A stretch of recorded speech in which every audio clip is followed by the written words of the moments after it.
Chiquillos y chiquillas, bueno, ya los saludé a los que están llegando recién. Bueno, qué gusto volver a reencontrarme con ustedes virtualmente. Espero que prontamente lo podamos hacer de manera presencial. Prontamente en la medida en que tengamos también las condiciones de salud y de seguridad necesarias para poder vernos de la manera más óptima posible. Chiquillos, recuerden que nosotros estamos viendo la primera unidad, ya estamos por terminar la primera unidad. Nos faltan dos clasecitas más, yo creo, que es sobre la construcción de estados y naciones en Europa, América y Chile.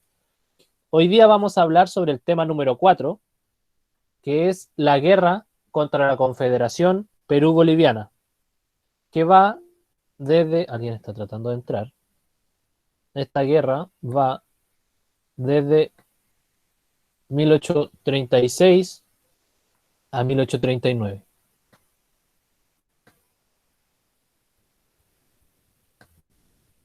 ¿Ya? Así que eso es súper importante.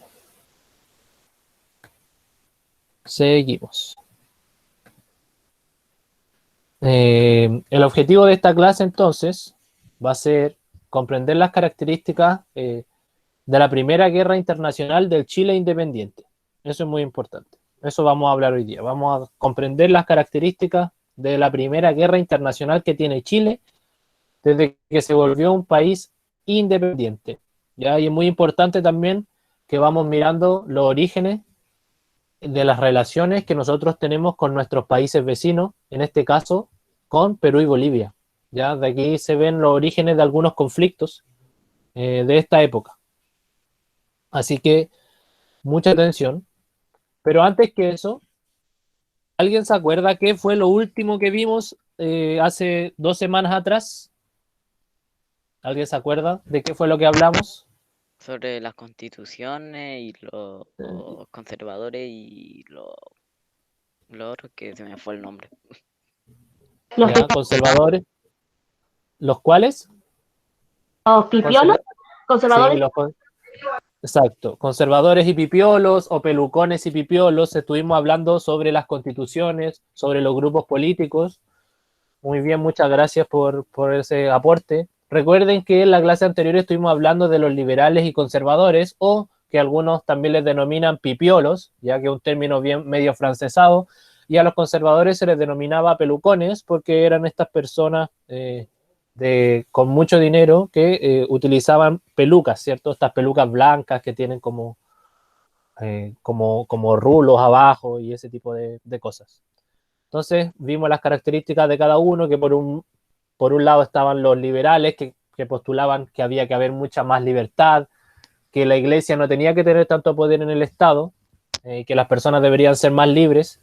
Y por el otro lado estaban los pelucones o conservadores que decían que el gobierno tenía que ser fuerte, que había que apegarse a las normas, a la moral, a las buenas costumbres, que la iglesia católica tenía que ser lo más importante.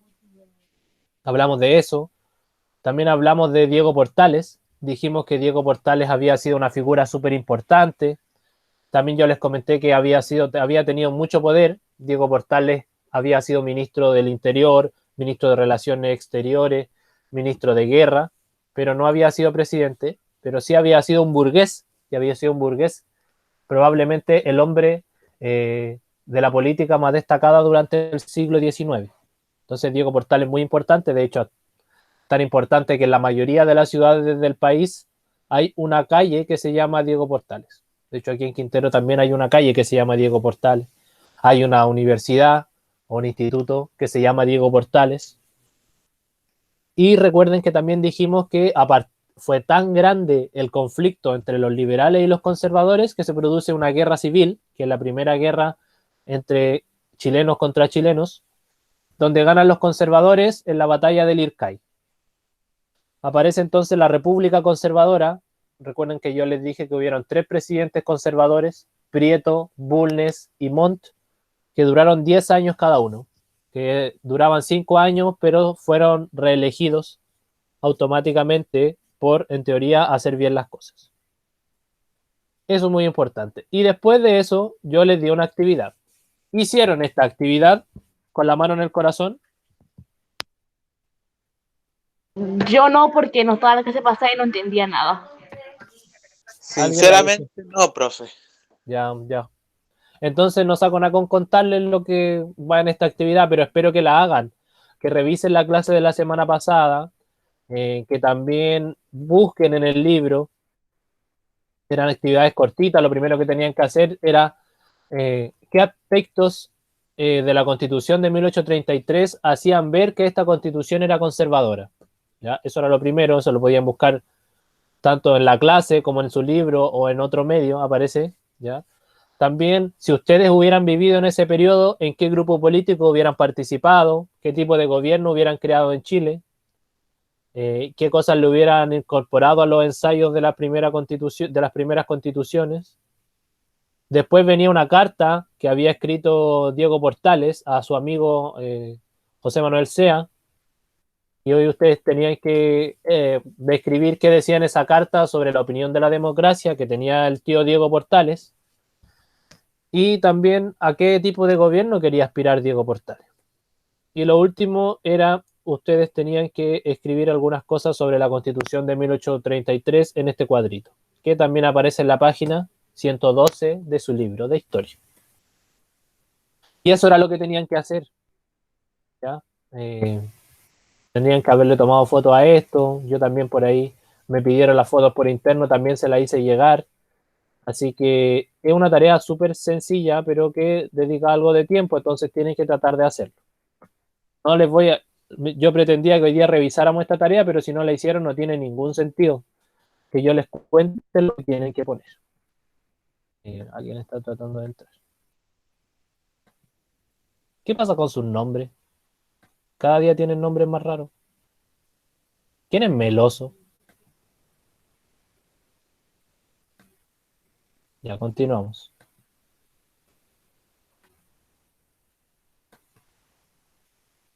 Entonces, chiquillos, ya para meternos en lo de hoy, más o menos para que ustedes tengan alguna noción de cómo era América Latina en la época, ese es un mapa, lo que está con rojo son las fronteras de los países.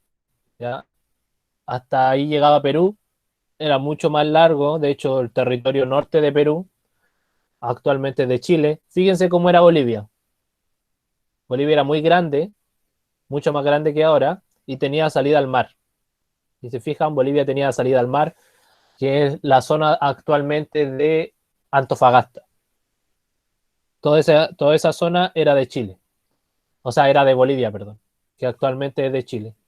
Argentina, fíjense que también era mucho más pequeño. Chile también era mucho más pequeño. Chile ahora llega hasta muy al sur, mucho más al sur, y también se expandió hasta esas zonas de Bolivia y de Perú. Argentina también ahora es mucho más grande. Paraguay y Uruguay tienen un territorio más o menos similar. Uruguay un poco más pequeño, perdió algunos territorios con Brasil. Paraguay también es más pequeño. Pero si se fijan, el contexto latinoamericano de 1830, fíjense también en las banderas, ¿no? La bandera de Brasil es distinta, la bandera de Bolivia también es distinta, la bandera de Argentina era más oscura, la bandera de Chile era la misma, la de Paraguay también similar, la de Perú también. Pero fíjense cómo eran los países, o sea, cómo van cambiando nuestras fronteras. Chile era mucho más pequeño, mucho más corto. La frontera sur de Chile era Chiloé. Más allá de Chiloé no había muchas cosas, no había muchas ciudades, no había nada que fuera chileno. De hecho, ese territorio de frío, de hielos, de la Antártida o de las ciudades cercanas a la Antártida no existían. Y por la zona norte, el límite de Chile era el desierto de Atacama. Más hacia el norte del desierto de Atacama ya pasaba a ser Bolivia, y después de Bolivia venía Perú. Después Chile se expande y gana todo ese territorio. No con esta guerra, sino que con la guerra del Pacífico, que también vamos a ver más adelante. Ese era el contexto. Chiquillos, ¿cómo se da esta guerra? Que recuerden que va entre 1836 y 1839. Eso es muy importante. Y es una guerra que se conoce como la guerra contra la Confederación Perú-Boliviana. Ahí vamos a explicar por qué se denominaba Confederación Perú-Boliviana. y se da entonces entre 1836 a 1839, es decir, dura 3 años. Pero ¿cómo se origina este conflicto? ¿Cuáles son las partes en disputa y por qué se llega al extremo, ¿cierto?, de declarar una guerra? Además, pensemos que en 1836 Chile tenía ni siquiera tenía 20 años como un país independiente, por lo tanto, no tenía un gran ejército, que bueno, para la época era bueno, pero no es un ejército como nos imaginamos hoy en día. Los militares, la verdad, no tenían mucha preparación. Eh, es más, se llamó a la guerra a cualquier persona que quisiera enlistarse, y a los que no quisieran enlistarse muchas veces los tomaban prisioneros y los obligaban a ir a la guerra. Probablemente a ustedes, con 14, 15 años, los hubieran obligado a participar en esta guerra. Alguien está tratando de entrar de nuevo.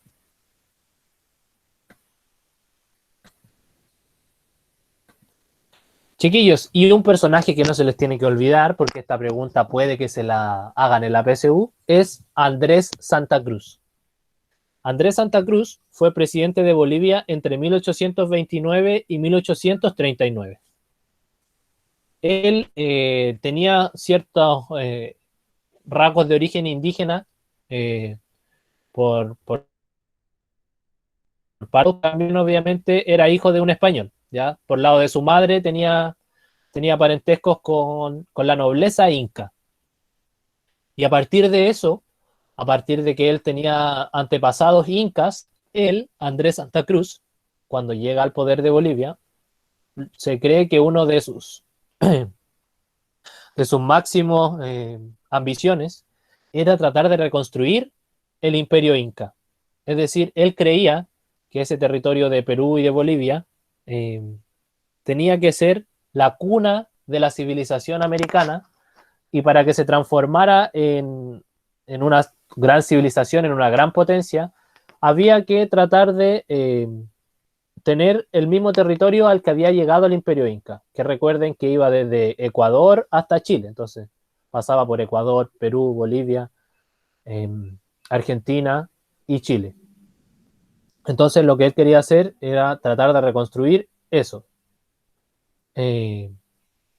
Organizó muy bien a Bolivia, formó un ejército organizado y poderoso, trató de educar a la mayor parte de los bolivianos y le dio estabilidad política y económica a Bolivia. Entonces Andrés Santa Cruz primero ordenó bien las cosas en Bolivia, y Bolivia se transformó en un país bastante ordenado en esta época, entre más o menos 1829 y 1839, en esos 10 años. Entonces Andrés Santa Cruz, muy importante.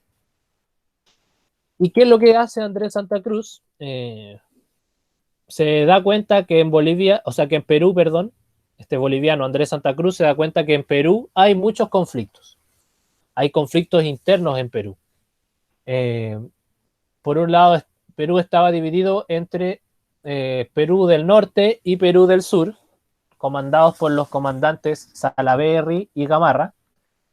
Y él termina con estos conflictos en Perú, que si lo llevamos a nuestra realidad era más o menos como que él hubiera intervenido en los conflictos entre liberales y conservadores. Pero para el caso de Perú eran los del norte y los del sur. Entonces, ¿qué hace Andrés Santa Cruz? Dice, oigan, ustedes déjense de estar peleando, yo los voy a ayudar, voy a estabilizar este país, pero nos vamos a unir. Entonces, él termina con esta lucha que había en Perú, y en 1836, fíjense todo esto, en 1836, Andrés Santa Cruz crea la Confederación Perú-Boliviana. Ahí está la bandera que ellos ocuparon, esa bandera roja, donde aparecen los escudos de los dos países. Entonces, Andrés Santa Cruz es capaz de unir en un mismo territorio y con una misma administración política a Perú y Bolivia. Durante esta época, Perú y Bolivia fueron un solo país, que se llamó la Confederación Perú-Boliviana, con las mismas leyes, la misma administración, el mismo presupuesto. ¿Y qué fue lo que pasó entonces? Al crearse esta confederación, los países vecinos, en este caso Ecuador, Chile y Argentina, comenzaron a mirar con un poco de desconfianza que don Andrés Santa Cruz quiera empezar a unir a los países. Y Andrés Santa Cruz empieza, esto es lo que se cuenta por la historia, los peruanos y los bolivianos tienen otra visión de la historia, pero yo les voy a contar lo que dicen las crónicas chilenas de la época. Recuerden que para la historia también hay distintas perspectivas y distintas formas de contar y de narrar los acontecimientos. Entonces, ¿qué hace Santa Cruz? Inicia una política internacional para tratar de tener adherentes tanto en Ecuador como en Chile como en Argentina. Él dice, voy a empezar a hacerme amigo de a poco, a ver si en algún momento esta confederación Perú-Boliviana se puede transformar, no sé, en la Confederación Americana de Países, en donde obviamente Andrés Santa Cruz iba a estar a la cabeza y se cree que sus ambiciones eran tratar de conquistar la mayor parte de los países de América, del territorio americano. Entonces, para esta época, Diego Portales empieza a mirar con un poco de desconfianza. Recuerden, en 1836, Diego Portales aún estaba vivo y era ministro. Empieza a mirar con desconfianza porque dice, nosotros que nos costó tanto ser independientes, nos vamos a caer en manos ahora de un presidente boliviano que quiera absorber nuestro territorio. Entonces, ahí Chile apenas supo, los chilenos apenas supieron que existe esta confederación Perú-Boliviana, inmediatamente la miran con desconfianza.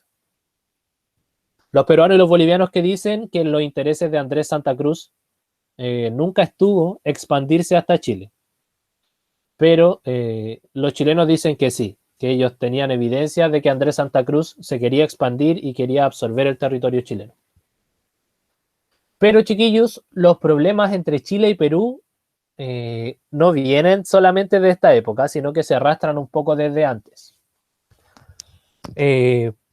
Había mucha rivalidad, por ejemplo, entre los puertos de Valparaíso y el puerto del Callao en Perú. Eran los dos puertos más importantes del Océano Pacífico americano. Y por lo tanto siempre hubo rivalidad entre estos dos puertos. Valparaíso siempre quiso ser el puerto principal de América por el lado del Pacífico, y el Callao de Perú también quería ser el puerto más importante. Entonces había como una rivalidad que no se había materializado nunca en un conflicto, pero el Callao y Valparaíso sí querían cada uno ser superior al otro. Quería que todos los productos que venían desde Europa o que venían desde Asia entraran por ahí. Entonces los dos tenían ese conflicto de intereses. Había una guerra aduanera. ¿Qué quiere decir esto? Que había una guerra de impuestos entre ambos países. Por ejemplo, Perú le aplicaba impuestos a los productos chilenos, como el trigo, el cebo, y Chile también respondía aplicándole impuestos al azúcar y a los licores peruanos.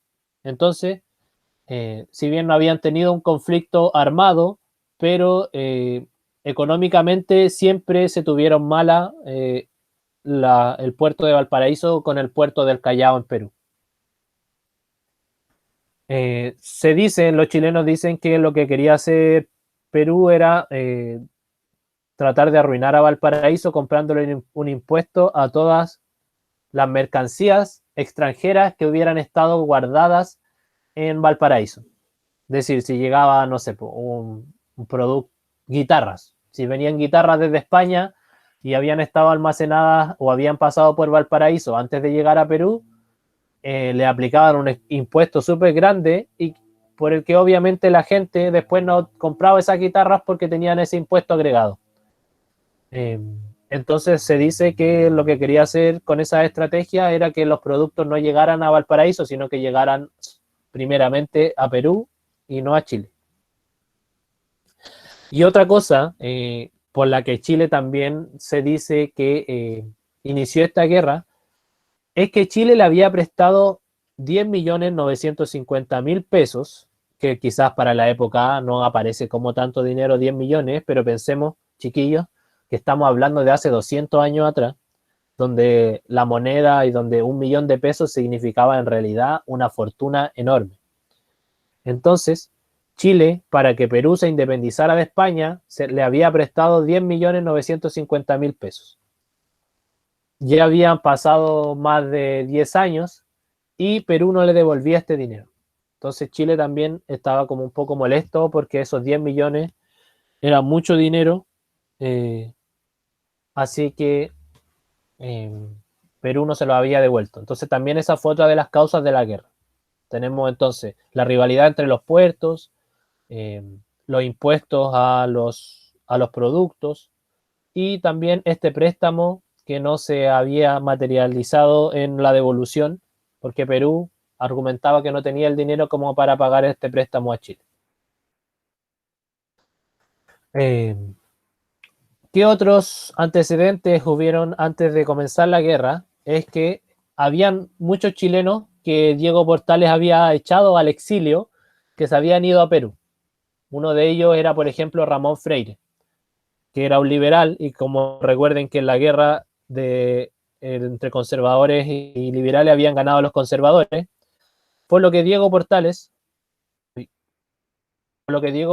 había enviado al exilio a muchos liberales. Muchos de ellos se fueron a vivir a Perú.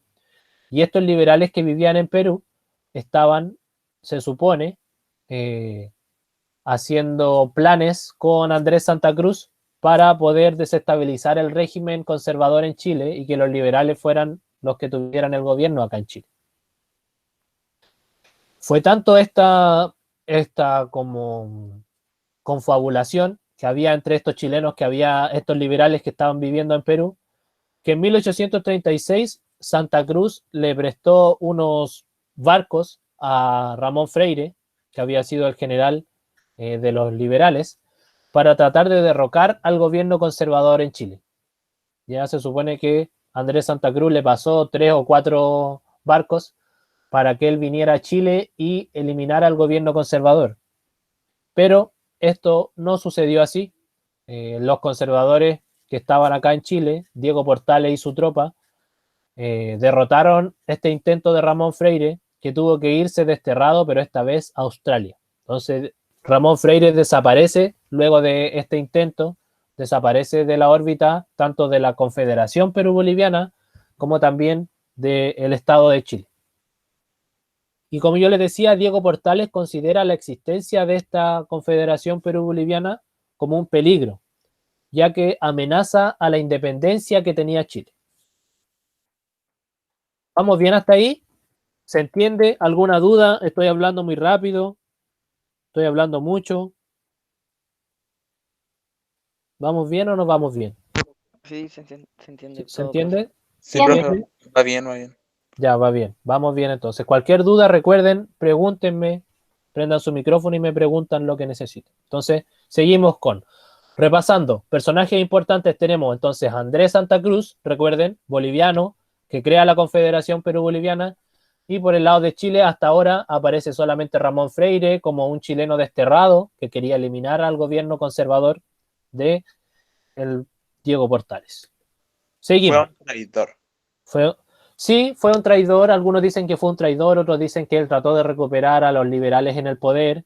Ahí hay distintas versiones. Hay algunos historiadores que dicen que Ramón Freire es realmente uno de los primeros héroes de la República Independiente de Chile, y otros historiadores que consideran que Diego Portales es el hombre que trató de ordenar el país. Entonces, ahí hay distintas visiones.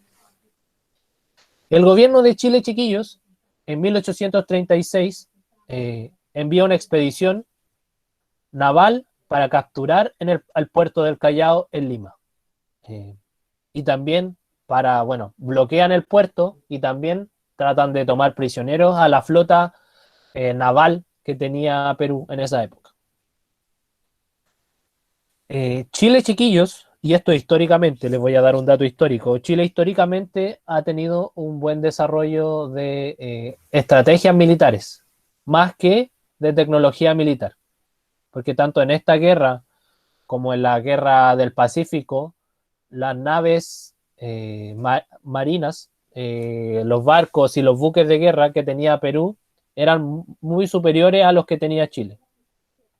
Siempre han tenido mayor tecnología. De hecho, hasta la actualidad, la marina peruana, los buques de guerra que tiene Perú son mejores que los que tiene Chile.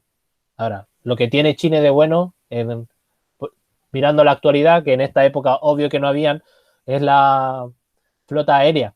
Chile tiene una gran fuerza aérea, después de Brasil quizás y de Argentina, tiene los mejores aviones, la mayor tecnología aérea que hay en el continente. Entonces, actualmente, por ejemplo, Perú tiene una gran flota naval, tiene grandes buques, Chile también los tiene, pero Perú tiene más, pero Chile tiene mayor poderío aéreo, ¿ya? Obviamente que los aviones no existían en 1836, pero yo le estoy haciendo como una transposición hacia el presente.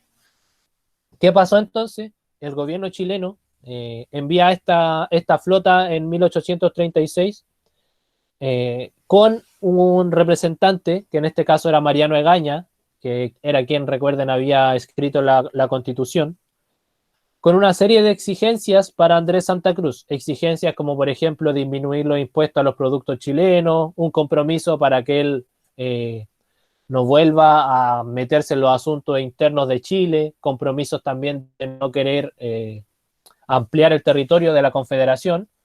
Y obviamente son cosas que Andrés Santa Cruz rechaza rotundamente porque él dice que no es la forma de querer hacer un tratado de paz tomando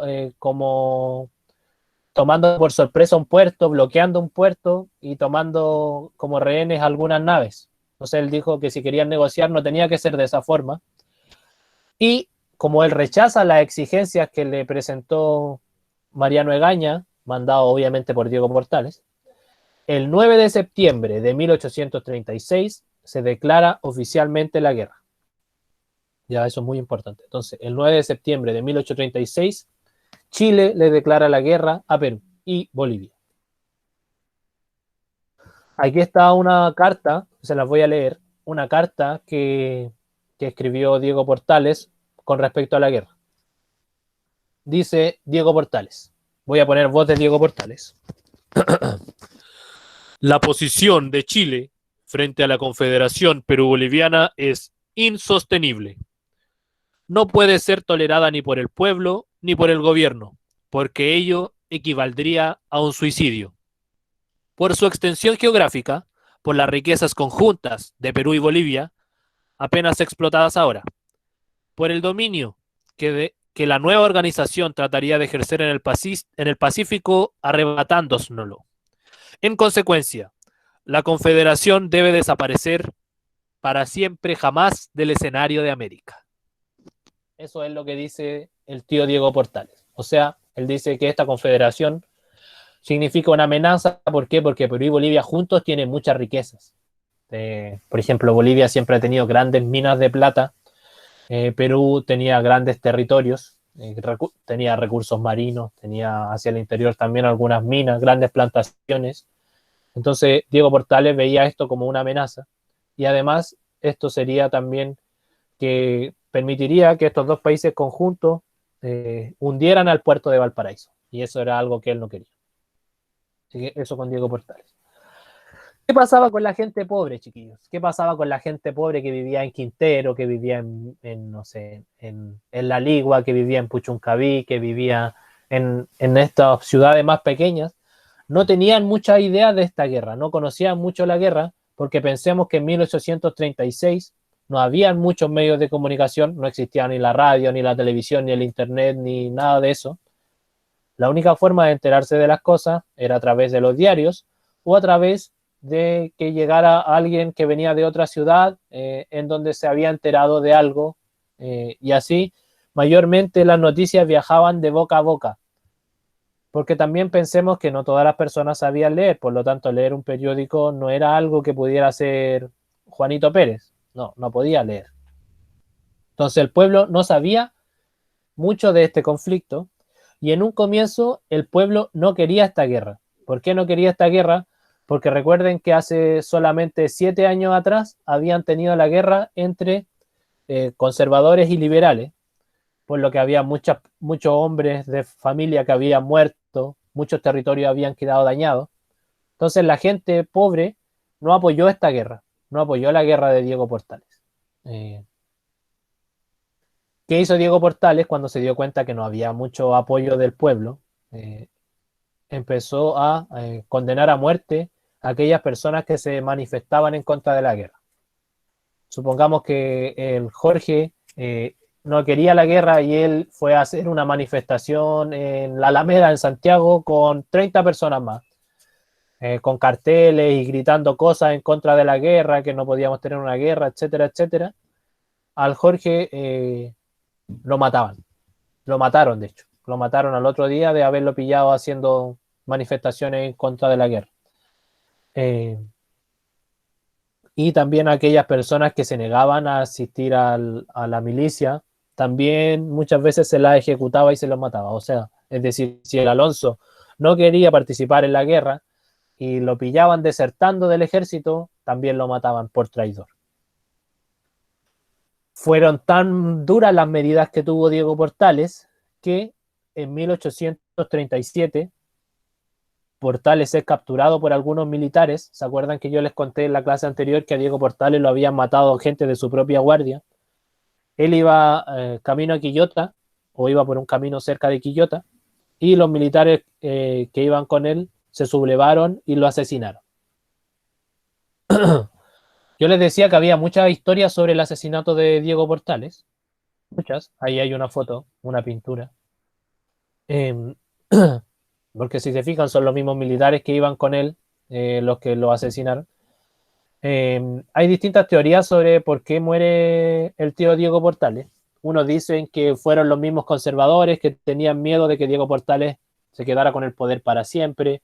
Otros dicen que los liberales lo mandaron a matar porque si mataban a Diego Portales se iba a acabar el régimen conservador. Y están todavía los más conspirativos que creen que fue Andrés Santa Cruz, este general boliviano, presidente de la Confederación Perú-Boliviana, el que lo mandó a matar, que se infiltró en el ejército y que les pagó a ese ejército que iba con él, a esa pequeña tropa, para que lo asesinara. Eso, para mí la última teoría yo la pongo mucho más en duda. Yo dificulto que una guardia personal y un ejército como de 20 o 30 personas se haya entregado a un país vecino, sobre todo en contexto de guerra. Yo no creo que haya sido que Andrés Santa Cruz haya tenido tanta influencia en un ejército chileno conservador para que mataran a su máximo líder. Yo creo que o fueron los mismos conservadores o algunos liberales que tenían mucho dinero y que lo mandaron a matar.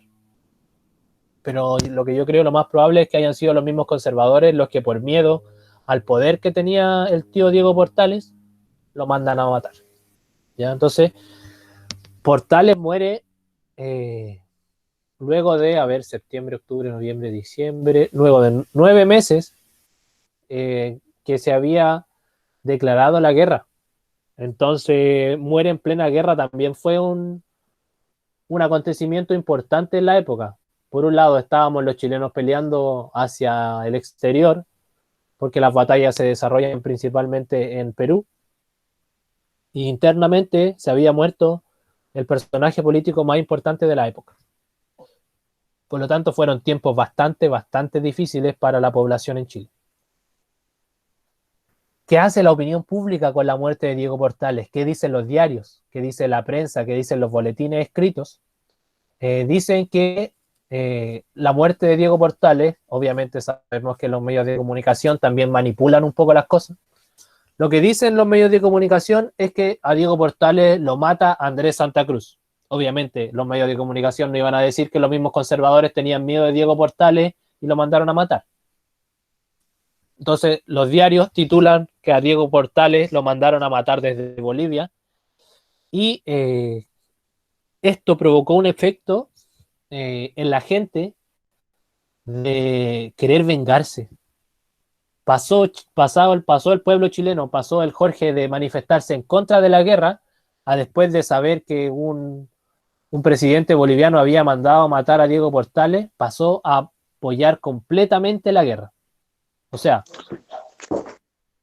pasamos de rechazar Pasamos de rechazar la guerra a apoyarla. ¿Por qué? Porque los chilenos, ¿qué comentaban una vez que veían este titular? Decían, ¿pero qué se creen estos bolivianos, estos peruanos que pueden venir a asesinar a nuestros líderes políticos? Nosotros tenemos que vengar la muerte de Diego Portales y tenemos que disolver a la Confederación Perú-Boliviana.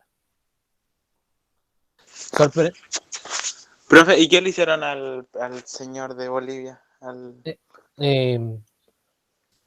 O sea, en realidad no lo mataron, pero lo obligaron a disolver la Confederación. Pero eso ya tranquilo, hijo, ya vamos para allá. Ya.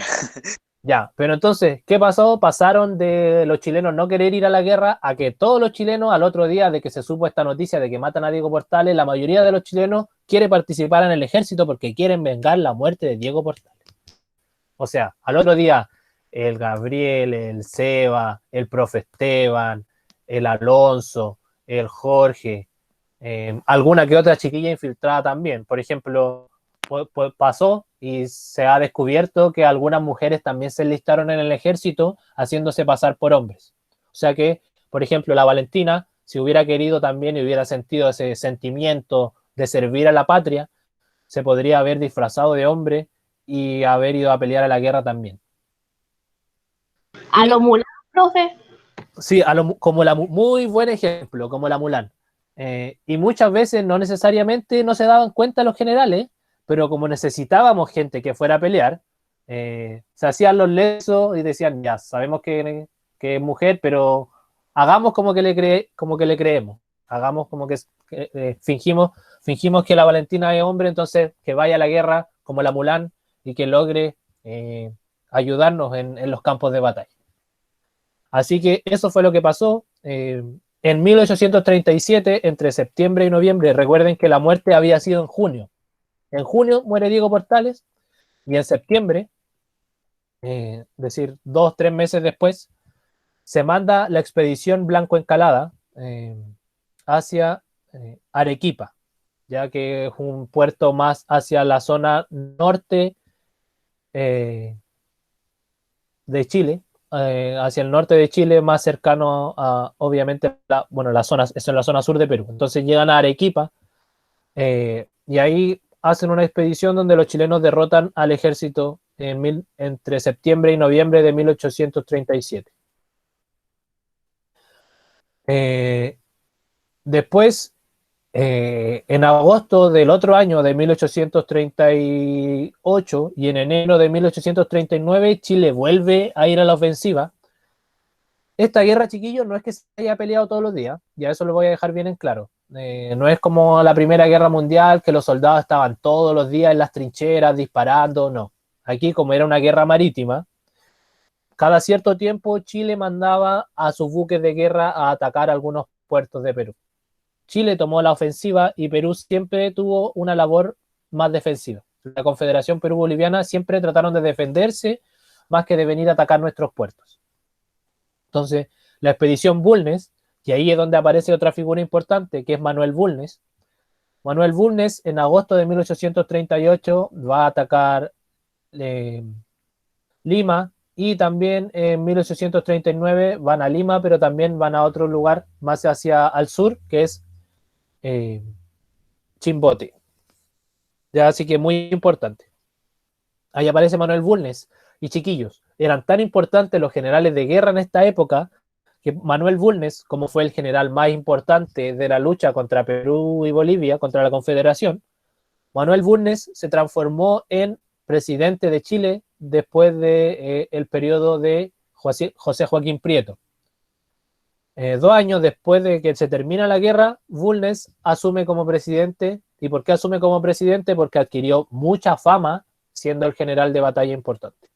De hecho, Bulnes, casi en todas las ciudades de Chile también hay calles que se llaman Bulnes, Manuel Bulnes. De hecho, creo que aquí en Quintero también hay una calle que se llama Manuel Bulnes. En Santiago, en Valparaíso, etcétera, etcétera. La última batalla, la batalla más decisiva, es la batalla de Yungay, que es en la zona sur de Perú, que es una batalla que se pelea en tierra. Ya van los barcos, desembarcan las tropas, pero es una batalla que se da en tierra. y el ejército chileno en la batalla de Yungay, bajo el mandato de el tío Ramón Freire, o sea, perdón, Manuel Bulnes, me confundí de nombre, Manuel Bulnes, el 20 de enero de 1839, esta es la batalla decisiva y es la batalla por la que Andrés Santa Cruz reconoce su derrota.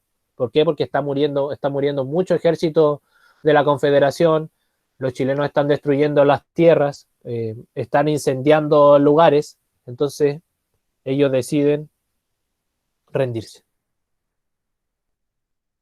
Se rinde Andrés Santa Cruz en 1839 y una de las consecuencias de la rendición era que se tenía que disolver esta Confederación Perú-Boliviana. Y así, en esa misma época, se disuelven estos dos países y están como los conocemos hasta la actualidad. ¿Ya? Está Perú por un lado y Bolivia por otro. Son países vecinos, pero no son lo mismo. Probablemente, si es que en estas batallas hubiera sido vencedor el ejército de la Confederación Perú-Boliviana, quizás todavía serían un solo país, ¿ya? Y quizás se hubieran expandido hacia Chile o hacia Argentina o hacia Ecuador, pero esos ya son especulaciones que no tienen mucha relación con los acontecimientos históricos. ¿Qué consecuencias tiene la guerra, pequeños y pequeñas? Se consolida el espíritu nacionalista, ¿ya? Los chilenos nos sentimos superiores a nuestros vecinos. Aparece la figura del roto chileno, esta persona como de clases pobres, pero que quiere a su patria, quiere a su país y es capaz de ir a la guerra y matar por su país. ¿Qué otra consecuencia tiene la guerra? Que Valparaíso se consolidó como el puerto más importante del Pacífico. Chile inicia un ciclo económico de gran progreso, ya tampoco es que nos volvemos un país industrializado, no, pero sí tiene cierta estabilidad económica después de la guerra.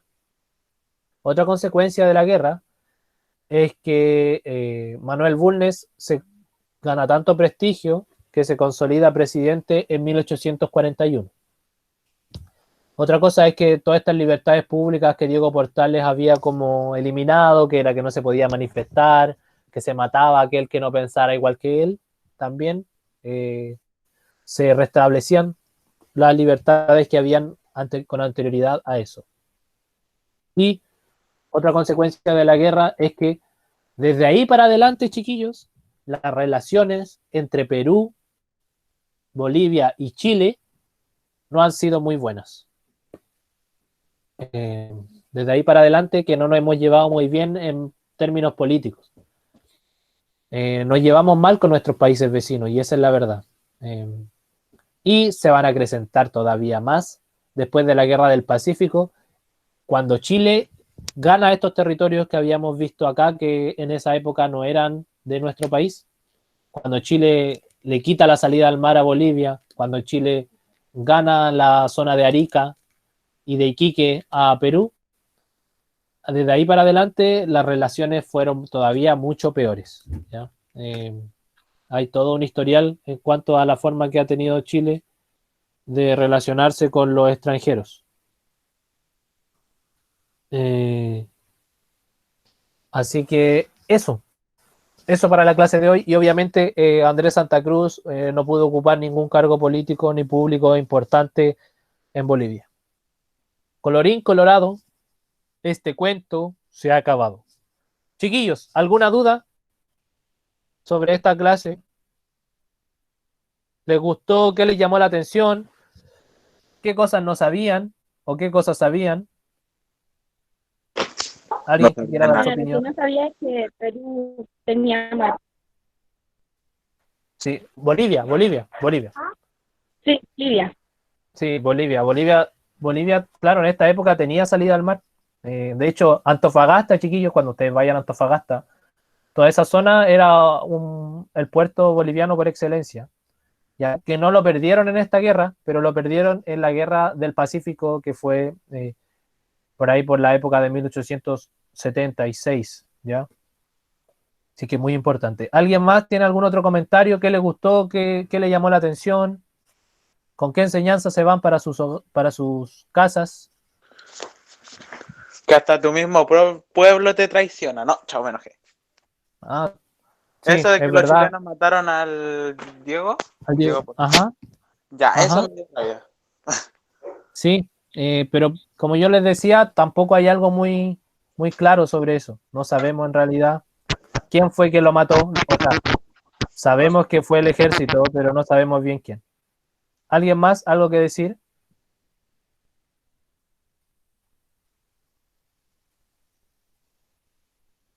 ¿Algo que decir, chiquillos? Em, otra cosa, em, quería preguntarles, porque yo voy poniendo igual una asistencia. eh, ¿Quiénes son los que tienen otro nombre? Voy a dejar de grabar. Voy a dejar de grabar. Acabo de detener la grabación.